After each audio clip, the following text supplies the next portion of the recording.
Hey everybody, I hope you're doing well. I'm Afefe with Touch by Tarot and Beyond. Getting on here, going to keep this really short for you all. I want to take a look at the impact of Stormy Daniel's testimony on the jury yesterday. It was, I pulled out the holy water this morning for this one, you all. I'm feeling like we all need to get a little cleansed behind that. It was one of those situations with her testimony where it's like we wanted to hear it. We want the details. They're saying strategically from the prosecution standpoint, they wanted those details because it would prove to the jury the extent to which Trump did not want her story to go public. So by providing all of these details, the whole thing about whether or not, there were condoms involved, apparently not. The whole, magazine as a paddle thing. I mean, there was some really salacious details to the point where, to his credit, Juan Mershon was like, listen, you all, like, for real, is this even necessary? So it's going to be really interesting. She'll be back on the stand on Thursday. But, one of the things that if the prosecution, I'm sorry, if Donald Trump's defense team thinks they're going to break her down, they better think again. If you have not watched her documentary, regardless of what you think about her, and even her and Trump, it is a lot to think about in terms of what someone like her endures or puts themselves in a position to have to endure as a result of the actions they take. You talk about a lesson in karma. Yeah, Stormy's situation, again, not to even mention karma and Trump, but Stormy's situation, her life story, there are parts of it that really kind of, if you're a mother, if you're a parent, you think about, there's that old saying there, but for the grace of God go I, right? So, and that's not to say she's not particularly, she doesn't engender a lot of sympathy. She's spicy and hard and hardcore and all of that. But having said that, one of the things she says towards the end of that documentary is, I have no more F's to give. Right? I have no more F's to give. And we're seeing some of that. Gonna put on a little, send some of you all's way to a little spirit guide oil. Um, we're seeing that play out with her, that her her approach to her testimony, of course she's being coached, of course she knows a lot of what is going to be, what's going to come up, um, but the extent to which the defense is got to come back harder, because they were even not reprimanded, but from what I understand, even Juan Mershon, brought up a couple of objections and just said, this is going way too far, you all. And the idea that, what's her name? Susan Nishilis? I'm probably saying that wrong, forgive me. Nicholas? But Susan, his defense lawyer, Trump's defense lawyer, that so many things got by and objections were not raised. I also think from there, because these aren't stupid people on Trump's team, they are exceptional attorneys for a twisted client, mind you, but for entertainment purposes only. But you really do have to wonder what their end game was, and I'm getting from Spirit that they were hoping that by some of these details, just overkill with Stormy's testimony, that it's going to turn off the jury, and that's what I want to go to Spirit for. I want to see how her testimony landed, keeping in mind, of course, that she's going to be back on the stand on Thursday. But, there's been a lot of talk out here about how this thing is going to wind down, and if in fact it will result in a hung jury. Only need one to say, I just can't make up my mind to have that happen. So we want to really keep a close eye on the jury and see what's happening there. I have the Emperor. I always pull this when I'm doing a reading on him. So that's him. Their eyes were glued on him, and he apparently was just acting an idiot. Again, Mershon, to his credit, rather than call Trump out to his face in court in full and embarrass him, said, listen, he called up, I think it was Todd Blanche, up to the bench and said privately, you better get your client under control. I can hear him cursing, and that is intimidating, that is distasteful, and it has no place in my courtroom. I'm doing this privately, me and you, because I don't want to reprimand him and embarrass him in front of the court, right? So he was aware that all eyes were on him. The jury, and he knew the jury, so that's why he was showing that indignity. But Seven of Swords, I am looking at how Stormy's testimony was landing on the jury. They don't fully trust her because of her.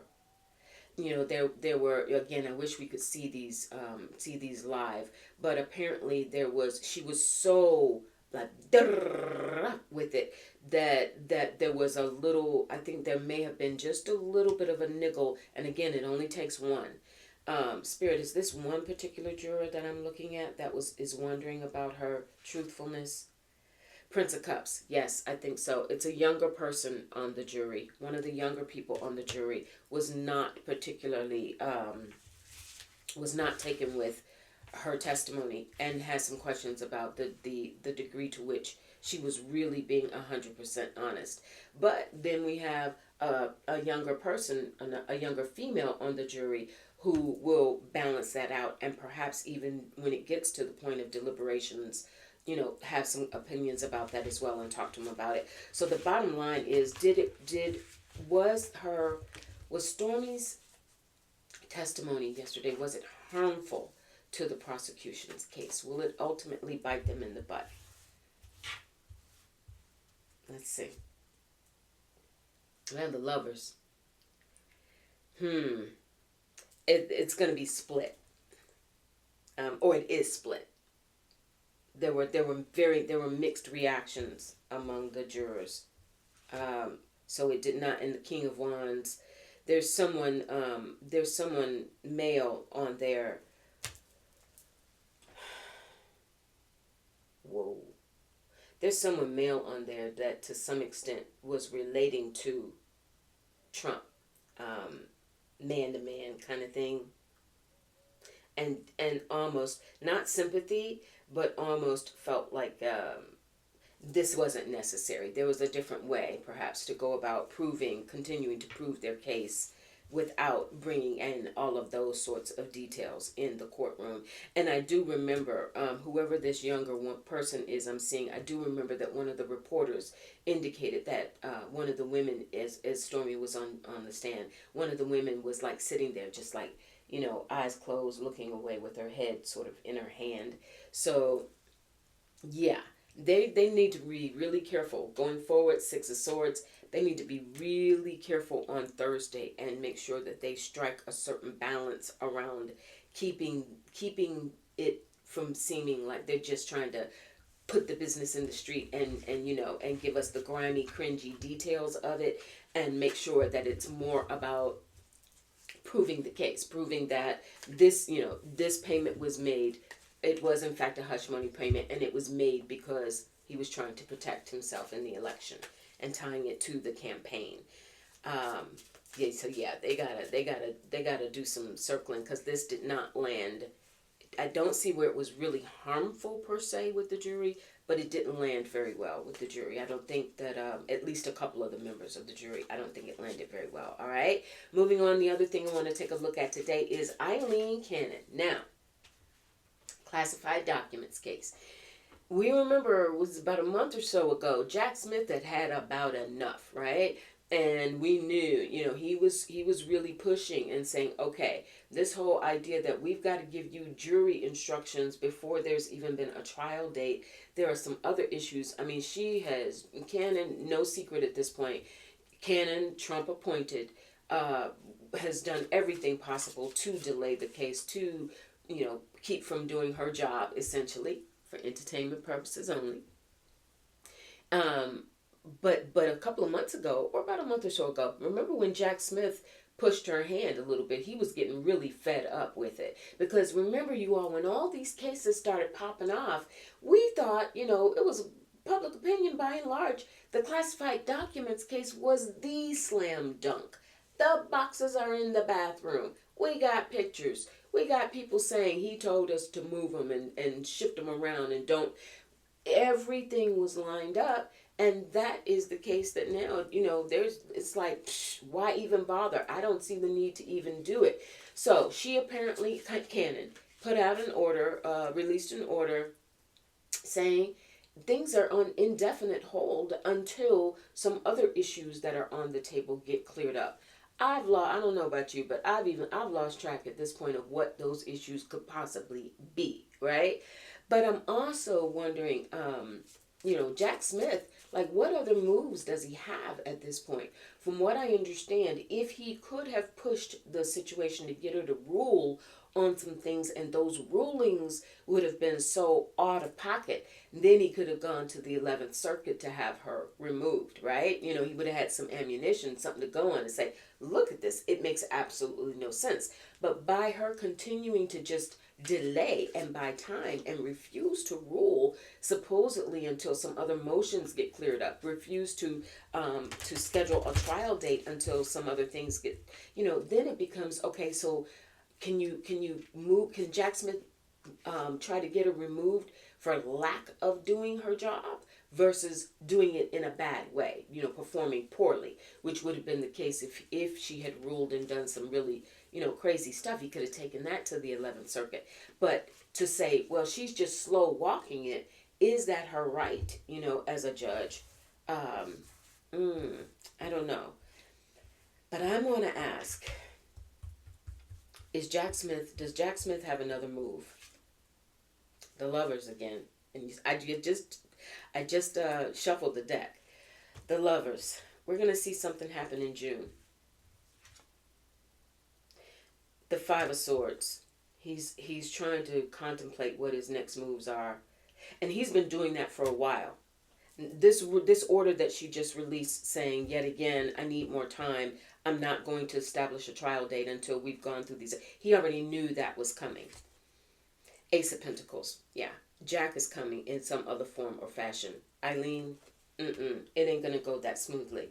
Jack is going to make some sort of move. Jack Smith is going to make some move. Princess of Wands. He's got somebody working on it for him.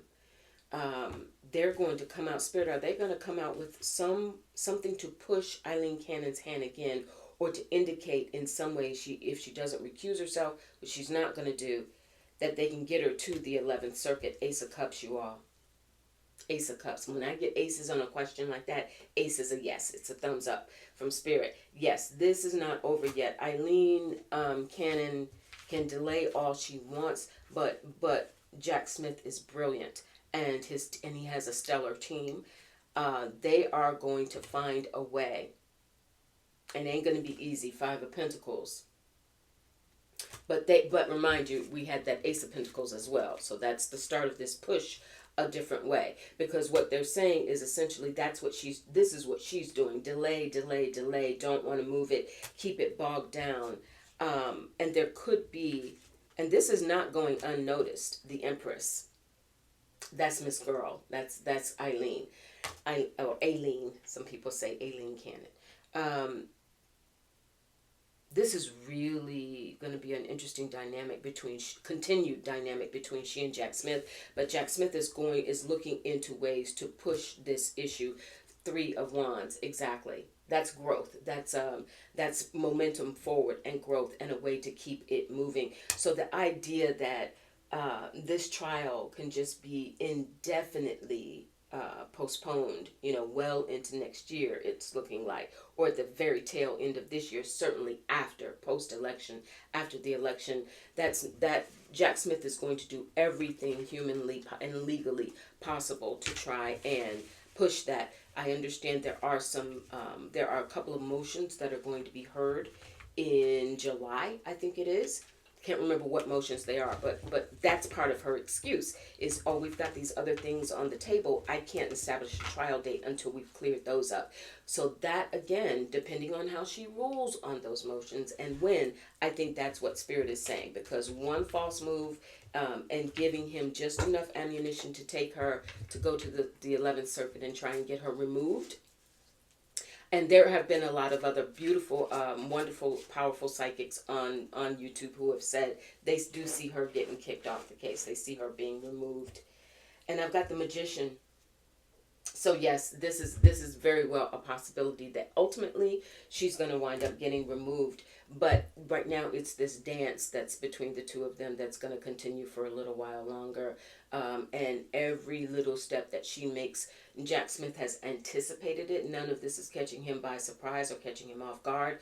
And he's already behind the scenes planning to what his next move needs to be as a result of that. All right. I hope that was helpful, you all. I'll talk to, oh, and can we close out without saying, you see, Marjorie Taylor Greene suddenly had a little backtrack moment because apparently Trump got on the phone with her and said, listen, I know you want to bring this vote to the floor on Mike Johnson, but I don't want you to do that. It doesn't make sense right now. Right now, Mike is doing a job that I need him to do for me, fundraising, etc. He's a nice little mouthpiece. So, and we already knew that it had been said that the Democrats were going to save him if she had put it on the floor. It wasn't going to go. It was just going to. It was a nothing. It was a nothing. It was just going to bounce back on her.